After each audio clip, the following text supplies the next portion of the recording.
Olá, muito boa noite. Nesta sexta-feira, 6 de novembro,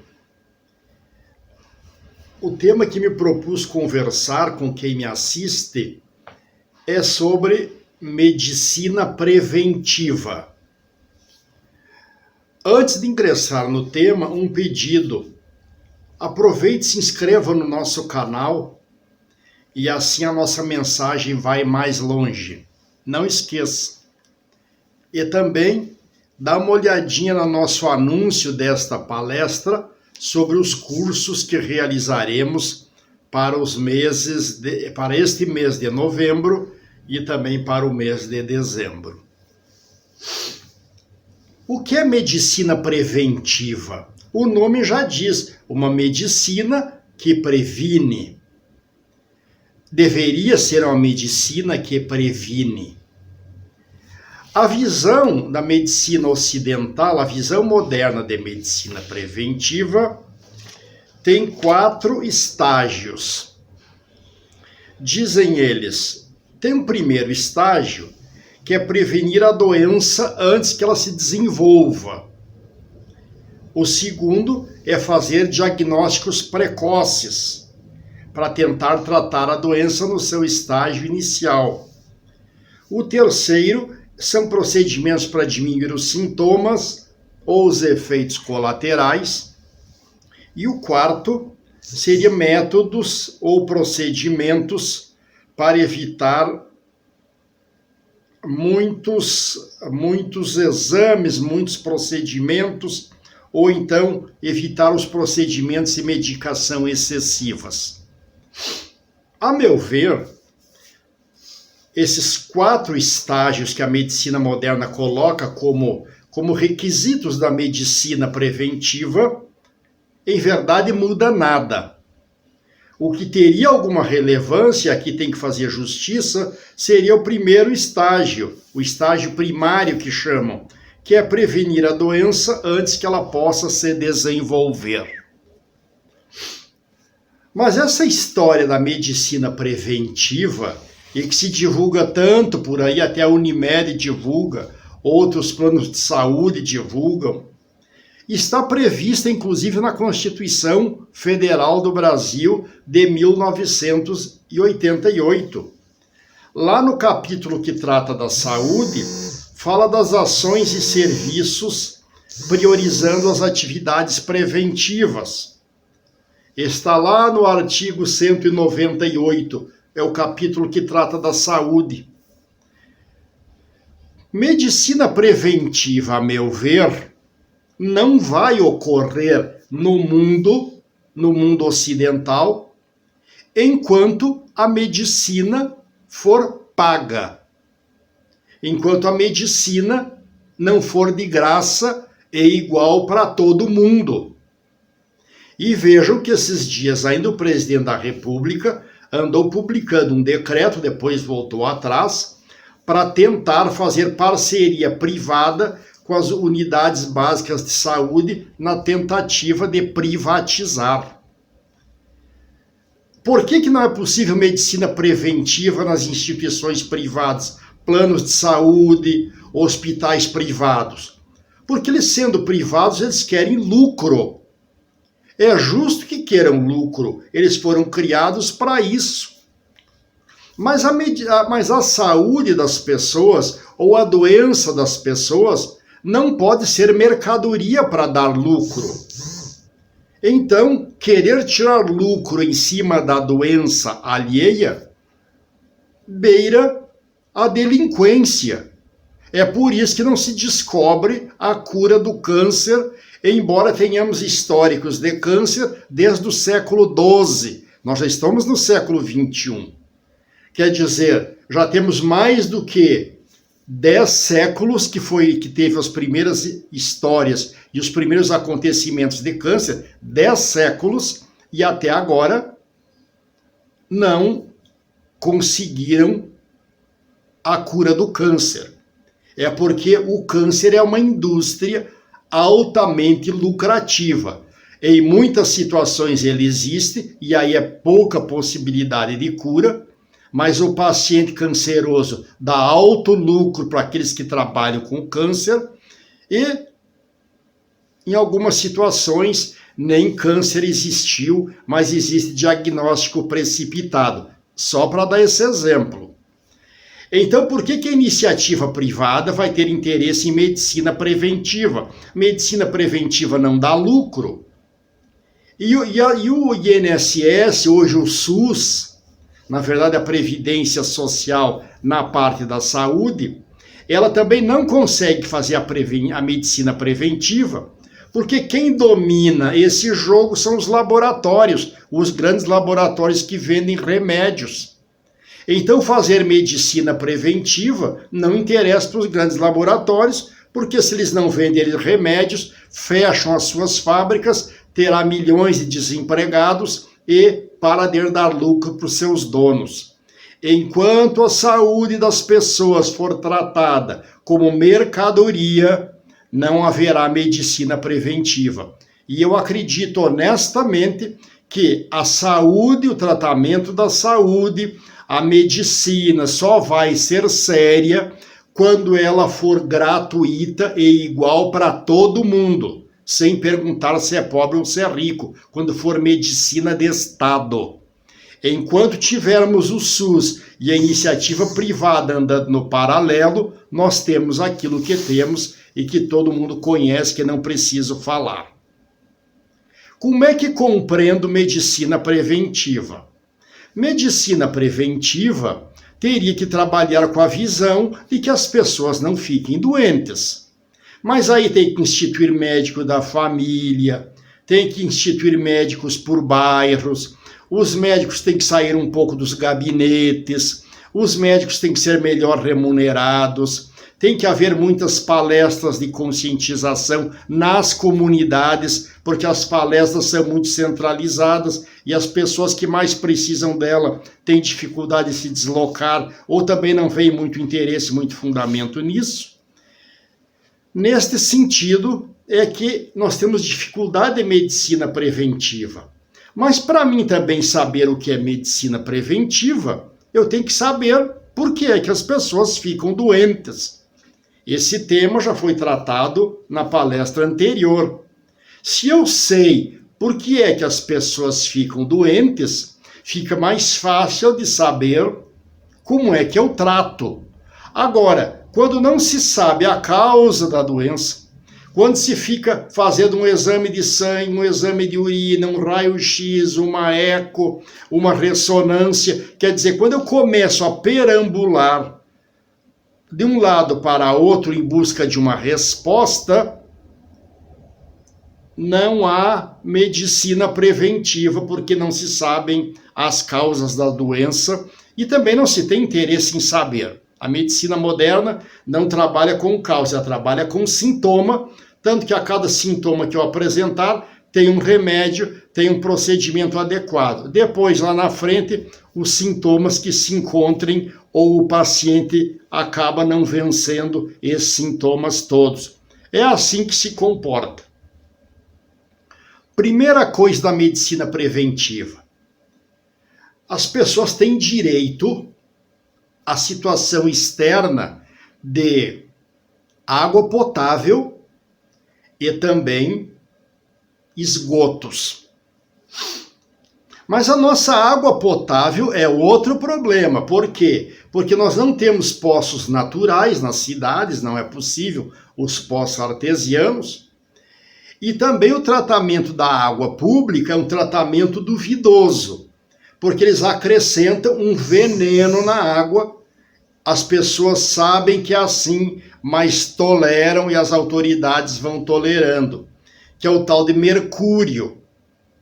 A água potável tem mercúrio, as instituições que tratam de água sabem disso, e se fizer uma pergunta para eles por escrito, como nós fizemos, eles respondem que adicionam uma quantidade microscópica de mercúrio na água.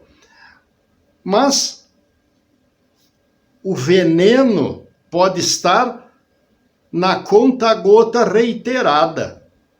Eu tomar muitas vezes água com mercúrio eu vou acabar desenvolvendo doença. Doenças que depois não consegue curar.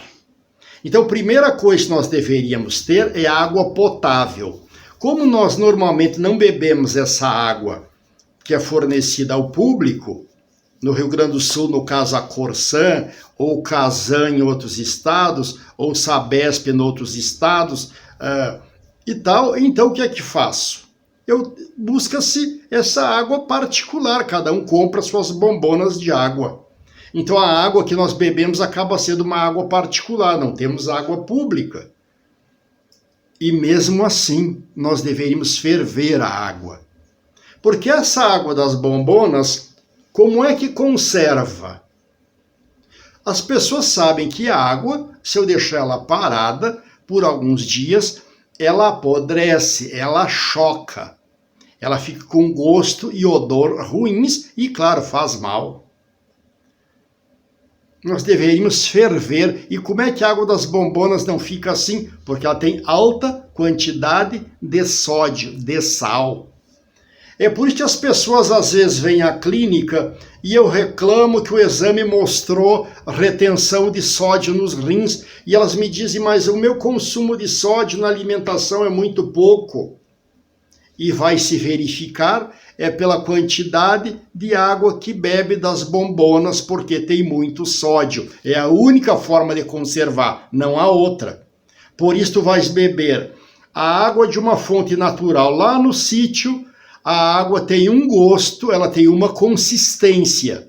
Tu buscas a água da bombona, tu vai verificar que ela tem outro gosto e outra consistência. É só comparar.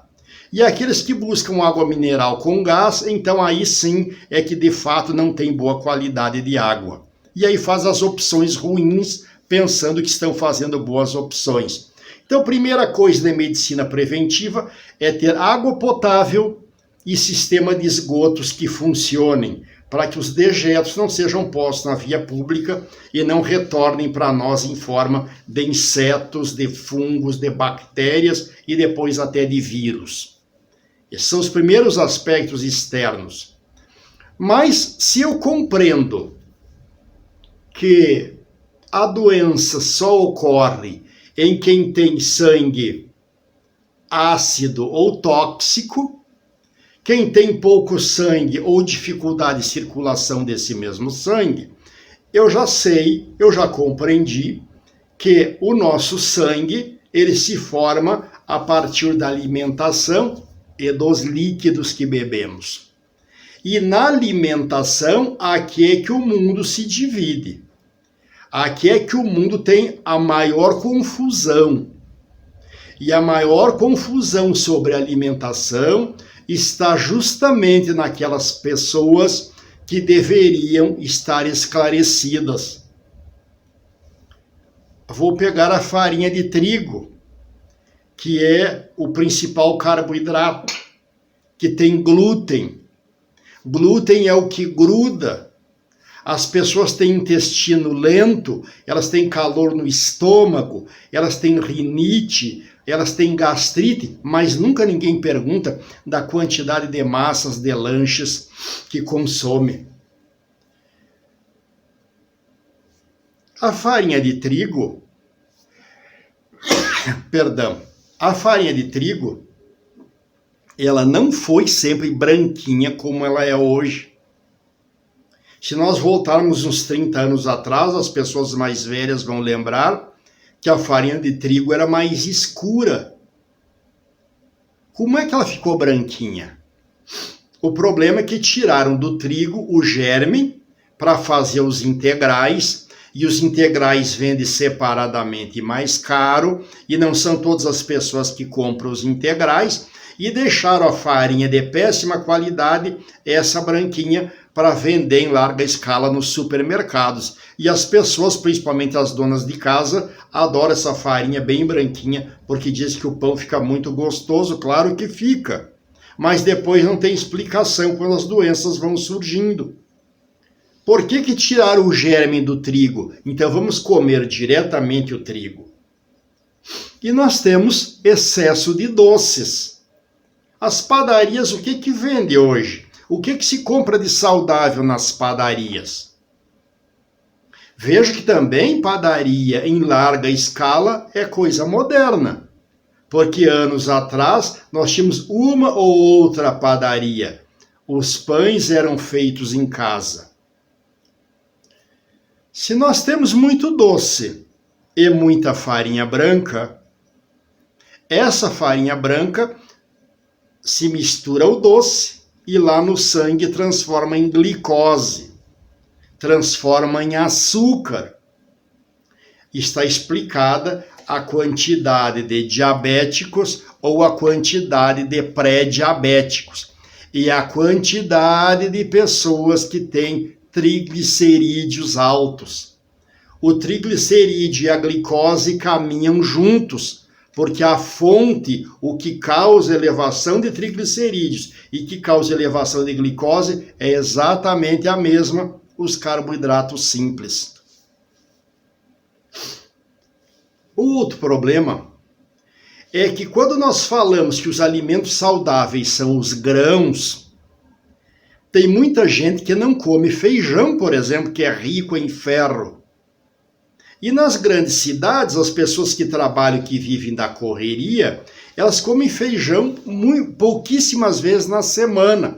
E aquelas pessoas que comem com mais frequência, eles cozinham o feijão e guardam no freezer para vários dias, esquecendo que lá no freezer esse feijão vai criar uma espuma branca por cima quando ele congela, que na verdade aqui ele desenvolve mais fósforo e mais alumínio do que ferro. E as pessoas comem assim. Na hora que vai descongelar esse feijão na panelinha, o que acontece? Aquele gelo do congelamento não foi jogado fora, ele está ali. Então eu vou comer o feijão cozido e aquela água do gelo que se formou. Qual é a saúde disto? Nenhuma. Porque essa água do gelo é uma água tóxica. Mas as pessoas também usam muito o micro-ondas, que as ondas magnéticas no micro-ondas também criam problema de saúde. Ah, não cria? Não, não cria. Então por que quando precisa de exames de raio-x tem que haver proteção por causa das ondas magnéticas do raio-x? É exatamente a mesma. Varia alguma peculiaridade, mas na essência é a mesma. É por isso que as ondas do raio-x não me derretem, é por isso que as ondas do micro-ondas fazem a pipoca e não queimam o papel do saquinho. E olha, tem muitos hospitais que vão fazer transfusão de sangue, o sangue que estava geladinho, e não dá para colocar sangue gelado no organismo, ele é descongelado no micro-ondas. Se nós tivéssemos mais informação e tivéssemos um pouco de boa vontade, através das redes sociais, porque as pessoas ficam o dia inteiro hoje no celular, mas elas só ficam em função das fofocas do dia a dia. Experimenta pesquisar por que a sociedade da Rússia tem intolerância ao micro-ondas, ao forno de micro-ondas. Por que os russos não toleram forno de micro-ondas?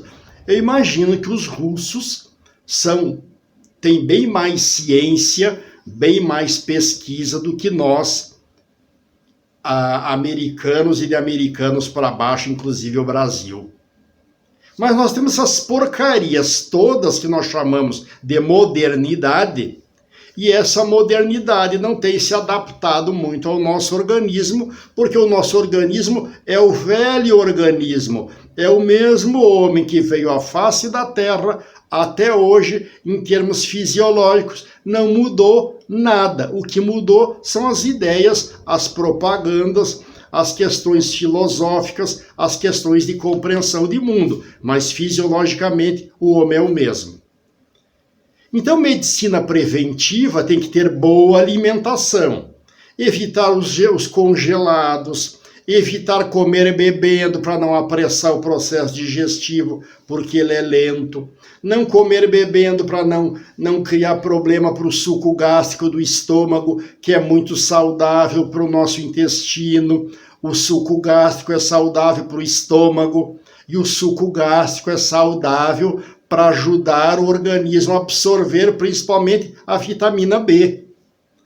Mas se eu como bebendo, eu já vou prejudicando o suco gástrico. A modernidade parece que não sabe mais comer se não tiver um líquido, um suco, água, refri e normalmente gelados, esquecendo que a nossa temperatura interna é 35, 36 graus. E transferimos a principal alimentação para a noite. As pessoas dizem assim e agem assim, a maioria delas pela manhã não come nada. Meio-dia quem trabalha fora é meio na corrida e deixa para se alimentar à noite quando chega em casa e está mais descansado. E aí, porque acho que está mais descansado, eu posso comer em abundância. Só que se esquece que logo vai dormir. E eu tenho uma refeição de janta muito densa, vou dormir, eu durmo, mas o organismo fica trabalhando. Aí acorda com dor de cabeça, as enxaquecas matinais, as dores de estômago matinal, já acorda bebendo água, com a sensação que não dormiu, com a sensação que a noite foi muito curta e acorda com o corpo pesado, sem disposição de saltar da cama, sem disposição de sair da cama. É por isso que nós estamos mergulhando para o mundo de gente com sobrepeso, de gente que tem peso excessivo. Veja que as doenças mais acompanham as pessoas de sobrepeso do que as pessoas mais magras. É só observar. Mas ninguém olha para isto, ninguém diz alguma afirmação, ninguém dá alguma ideia consistente para isso. É como se sobrepeso viesse de um assopro de fora. E não é assim. A nossa janta tem que ser mínima. Pouquinho, cedo da noite, encerrou o expediente. Não tem mais comida, não tem mais líquido. Umas 3 horas depois vamos dormir, até amanhã. Agora, no clarear do dia se deve comer. Os chineses dizem assim, quando o sol começa a nascer, a energia, que eu chamo de Yang, começa a vir à tona. É quando eu estou entrando na fase Yang no clarear do dia, que é a hora de acumular energia. É porque os chineses têm uma boa refeição matinal. E as pessoas que compreendem, mesmo no Ocidente, os ingleses, os alemães, por exemplo, têm boa refeição matinal. A refeição matinal é a refeição que deve ser a melhor do dia. Porque eu tenho todo dia para gastar essa energia, para fazer essa boa digestão, porque eu vou trabalhar, eu vou para as atividades todas, e o organismo, enquanto vai trabalhando, vai processando essa alimentação e esse nutriente. Mas as pessoas inverteram isso. E o outro dado que não ajuda para a prevenção da saúde é que sempre que podem, dormem muito tarde. Esquece ou não sabe, normalmente não sabe, que a nossa filtragem do sangue, a nossa limpeza do fígado, ela só se realiza à noite enquanto eu durmo mais ou menos das 11 às 3 da madrugada. Por isso a refeição leve cedo da noite, para que eu vá para a cama com o organismo limpinho, vazio, em condições de descansar e deixar agora o organismo trabalhar e não colocar comida, ficar comendo mais uma fruta, mais uma bolachinha, mais um lanchezinho antes de dormir, parece que com medo de morrer de fome enquanto dorme. Nós podemos ficar até 11 dias sem comer nada, desde que bebamos água. A partir do 11º dia, aí já começa a delirar, porque entra um processo de desnutrição e um processo de desidratação. Mas até ali pelos 11 dias, eu não preciso comer nada e vou continuar vivo. Eu não estou propondo que façamos esse jejum de 11 dias. Nem estou propondo que se faça jejum. Eu estou propondo que se coma nos momentos adequados. E um outro dado que é importante para nós ocidentais. Nós temos um hábito de comer e beber quase que permanentemente. A cada passo, belisca uma bolachinha, uma fruta, um salgadinho, um golinho d'água. Alguns até vão trabalhar com a garrafinha de água do lado e a cada passo bebe um gole d'água. Isso não está correto. O organismo tem que trabalhar, mas ele precisa descansar. Ele precisa de umas 3 horas para descansar. Então, entre uma refeição e um beber água, e o próximo evento de refeição ou água, tem que ter umas 3 horas no mínimo. Eu tenho sede, bebo água, o quanto me baste. E depois, daqui umas 3 horas e pouco, eu vou beber água de novo. Essa história de ficar a cada passo uma refeiçãozinha, e às vezes tem orientação de nutricionista mal formada ou mal informada. Refeição muito frequente, e isso leva à exaustão do baço.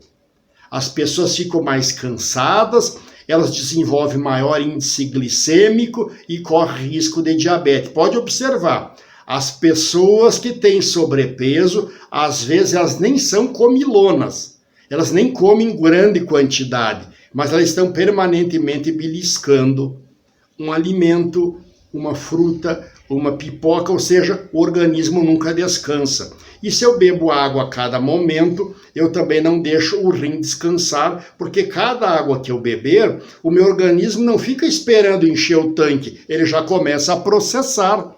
Então o organismo nunca descansa, e o organismo que nunca descansa envelhece mais depressa. Boa refeição é isso, boa refeição pela manhã, e as pessoas dizem, mas o que é que eu como de manhã? É que quem pergunta isto está com aquela ideia de manhã café com pão, uma chimia. Não, de manhã pode comer carne, pode comer feijão, arroz, polenta, pode almoçar de manhã. Depois a sua xicrinha de café, ou que é uma fatia de pão também pode ser, vai diminuir a refeição do meio-dia, está correto, e de noite quase nada. Ah, mas no verão as tardes são muito longas, dá fome. Quebra essa fome ali pelo meio da tarde com um lanchezinho para não levar toda essa fome para a noite. O que eu não posso é, em homenagem a essa fome, comer de encher a barriga.